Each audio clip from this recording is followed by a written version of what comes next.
გამარჯობა ჩემკარგებო, როგორ ხართ? იმედია ყველა კარგად ხართ, ჯანმრთელად, ბედნიერად, გახარებულები და გამრავლებულები. დიდი მადლობა ყველას. ვინც მისმენთ, დიდი მადლობა ყველას ლაიქებისთვის, კომენტარებისთვის და შეგახსენებთ, რომ ძარზე ხელის დაჭერა არ დაგავიწყდეთ, რომ ახალ-ახალი ვიდეოები არ გამოგრჩეთ. გეტყვით იმასაც, რომ ეს არ არის პირადი კონსულტაცია. პირადი კონსულტაციისთვის შეგიძლიათ მომართოთ WhatsApp-ზე +1 267 888 0699. დღეს გვექნება თემა ჩაფიქრებული ადამიანი რა უნდა რას ფიქრობს. ნახოთ. ეს არ არის პირადი კონსულტაცია, კიდევ გეტყვით, ეს არის საერთო გაშლა და ყველას არ დაემთხვევა. რა უნდა რას ფიქრობს.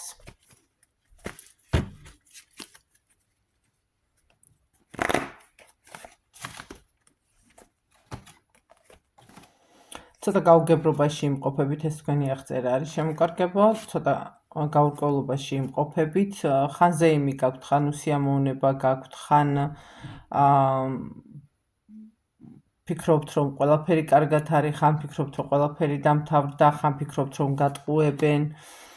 მოკლედ არ იცით რა გააკეთოთ, ხან ზურგშექცევით დგებით, ან ის ადამიანი დგება თქვენს მიმართ ზურგშექცევით, სუმოროდინის რეჟიმი გაქვთ ჩართული.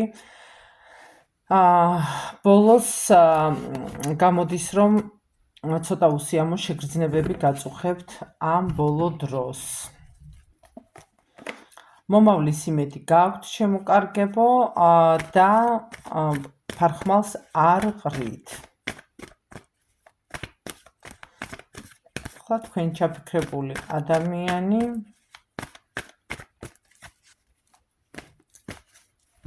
ნახოთ. ადამიანი, რომელიც ერთ წრეზე დადის, ვერ მიდის, ვერსად თითქოს მოლოდინის რეჟიმშია, თავდაყირა არის დაკიდებული, აბსოლუტურად ვერაფერს ვერ ხვდება რა გააკეთოს. პატარა ბავშვით იქცევა, არა და უკვე ზრდასრული უნდა იყოს წესით და რიგით. ცოტა ქაოტური ტიპი არის, ადამიანი არის სულ ქაოსში, მუდმივად ზევით მიისწრაფვის, მაგრამ მიისწრაფვის არა სერიოზულად ცხოვრებას უყურებს, უფრო როგორ იცით, მსუბუქად, რაღაცა ცოტა არ იყოს და როგორ გითხრათ, მასხარის პოზიციიდან უყურებს ცხოვრებას სერიოზულად არ აღიქვავს და სულ გულნატკენი დადის.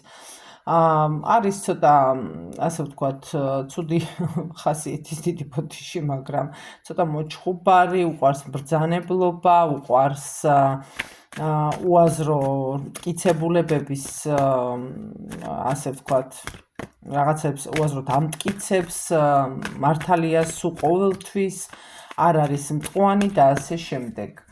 ეს თქვენი ჩაფიქრებული ადამიანი, ვისთვისაც დაემთხვევა, მოგვისმინეთ იმათ. ვისიც არა, იმათაც შეგიძლიათ მოგვისმინეთ, მაგრამ რა უნდა, რას ფიქრობს ჩაფიქრებული ადამიანი. სავარაუდოდ თქვენ ჩაფიქრებული ადამიანი გრევაში მოსული იყო პერიოდი, როცა მას ჰქონდა ოჯახი და აქედან გამომდინარე გადაწყვიტა ბრძოლა. ბრძოლით მოგიპოვათ, ასე ვთქვათ. დიდად არ ნებდებოდით, მაგრამ ბრძოლით მოგიპოვათ, რასაც ქვია.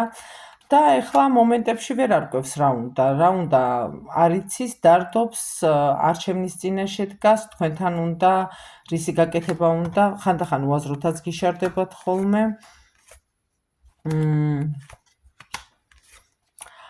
როგორ გაქვთ იცი სიტუაცია? გაქვთ სიტუაცია ისეთი, რომ ხან შეიყრებით, ხან გაიყრებით, ხან გაიბუტებით, ხან იჩხუბებთ, აი ესეთი მომენტი გაქვთ რა. ეს მაინდა-მაინც არ აფიშირდება, მშვიდად მიდის ეს სიტუაცია, მაგრამ აი ეს სიტუაცია გძაბავთ და იმიტომ ახართ აი ესეთ გაუგებრ სიტუაციაში, წეღარაც ვთქვი. მომავლის იმედს არც თქვენ კარგავთ და არც ის არ კარგავთ, მომენტებში არის ძალიან ცუდი, მომენტებში ცუდი იმ გაგებით რომ არის ძალიან ცივი, მომენტებში არის ძალიან მოსიყვარულე, ძალიან თბილი, ძალიან ოჯახური უჭირავს, ძალიან ჭკვიან ქალათაც გთვლით, თავის აბედისწერო ადამიანათაც გთვლით, თქვენზე გამარჯვებასაც ზეიმობს რომ თქვენამდე მოაღწია და თქვენთან აქვს ურთიერთობა, ეს უხარია, თითქოს ცხოვრება შეეცვალა და მერე ისე უცბად იწყება ქაოსი. გინდა ბოლოს და ბოლოს გავგებინე. და თვითონაც ტვირთის ქვეშ ემწყდება ეს ადამიანი და გალიაში ემწყდება და ვერ ხვდება თვითონაც რა უნდა, რა გადაწყვეტილება უნდა მიიღოს, ვერ გავუკია, რა გადაწყვეტილებას მიიღებ, რა გინდა. რა გადაწყვეტილებას უდაოა რომ თქვენთან ლოგინი კარგი აქვს, უდაოა რომ უყვარხართ და კიდევ ერთი შეიძლება უთქვი კიდევაც არ ვიცი, მაგრამ შეიძლება გაგიჟღეროთ რომ შვილი უნდა თქვენგან. ბედის წერას ატყუებს ეს ადამიანი, თითქოს დგება რაღაცა, თითქოს უნდა რომ გააკეთოს, მაგრამ აი ქრონიკული მატყუარა არის, მოდი ესე ძალიან დიდი პოტიში, მაგრამ ქრონიკული მატყუარას მიჩვენებს, სიყვარული აქვს, ყველაფერი აქვს, მაგრამ იმაზე მეტს წარმოაჩენს, ვიდრე აქვს. გულსატკენია, მაგრამ ესე არის. მომენტებში კი ხვდებით, რომ იმაზე მეტი არა აქვს, რასაც წარმოაჩენს, მაგრამ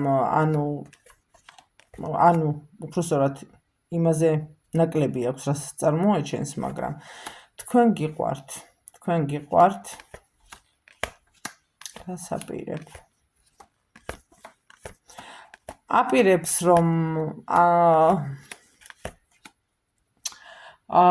ყოფილთან უნდა დაბრუნება. და ეს თქვენს შეამჩნიეთ უკვე, სულ გზისკენ უჭირავს თვალი, სულ გზისკენ იყურება, სულ ფორიაქში არის, სულ ტელეფონზე იყურება, მე ვთვლი რომ ყოფილთან არ აქვს გაწყვეტილი ურთიერთობა, ჯერ კიდევ ბოლომდე არ აქვს გაწყვეტილი ურთიერთობა და თქვენს ტყუილში ხართ აღმოჩენილი და ის ადამიანის ტყუილში არის აღმოჩენილი და ეს როგორმე უნდა მოაგვაროთ, ეს თქვენი გადასაწყვეტია და თქვენი მოსაგვარებელი არის. კიდევ რა ხდება, ვნახოთ.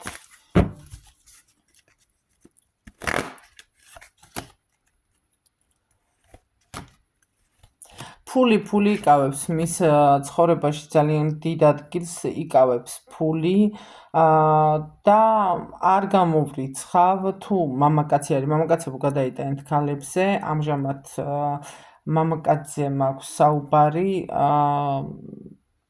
როგორც ხედავ აქ უყვარს ძალიან მაგიური ჩარევები თვითონვე მიდის და თვითონვე რაღაცეებს, აი მოეწონა ქალი, მის დასაპყრობად შეუძლია წავიდეს, გააკეთოს მაგიური ჩარევები, რაღაცა ძალიან ისე შეგახუჭუჭათ, ასე ვიტყვი, რომ ვერც კი მიხვდით, როგორ აღმოჩნდით მის, ასე ვთქვათ, კლანჭებში. სიყვარულითაც უყვარხართ, არ არის იმაზე ლაპარაკი, რომ არ უყვარხართ, მაგრამ გაორებული აქვს სიყვარული, ვერ ხვდება იქ უნდა, თუ წარსულში უნდა ისევ დაბრუნება, თუ ისევ თქვენთან უნდა დარჩენა. და აი ამას ფიქრობს და ეს უნდა ამ ადამიანს. ორივე სკამზე ჯდომა უნდა, თუ გამოუვიდა, რა თქმა უნდა, მაგრამ სანაკლებ სავარაუდოა, რატომღაც უკვე ეჭვობთ და თუ უკვე წააბრძანეთ და არ გააგდეთ, მალე გააგდებთ თქვენ ცხოვრებიდან და სამუდამოდ წაშლით.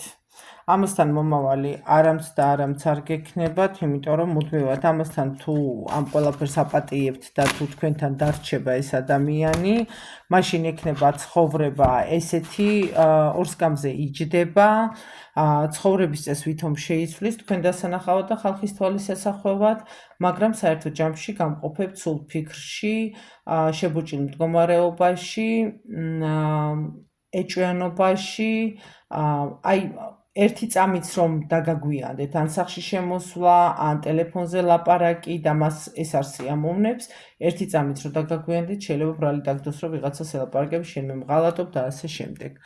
ან ტელეფონზე უცბად არ უპასუხოთ და მეორედ მოუწიოს და ან მესამედ დარეკომ, ჩემ ტერს და ავად მახსენებელს, ქვია. აი ესეთი სიტუაციები ხდება ხოლმე. ნუ აი ამას ფიქრობს და ეს უნდა ამ ჩაფიქრებულ ადამიანს ორ სკამზე ჯდომა უნდა თუ გამოუვა, მაგრამ ჩემი პირადი რჩევა იქნება, რომ თქვენ ესეთი ადამიანი არ გამოგადგებათ, იქაც და აქაც მე ვარ, ვერ იქნება ვერანაირად. ესე დავამთავრეთ ჩვენი გაშლა, დიდი მადლობა ყურადღებისთვის, დიდი მადლობა ყველას გამოწერისთვის, ლაიქებისთვის და კომენტარებისთვის. ნახვამდის.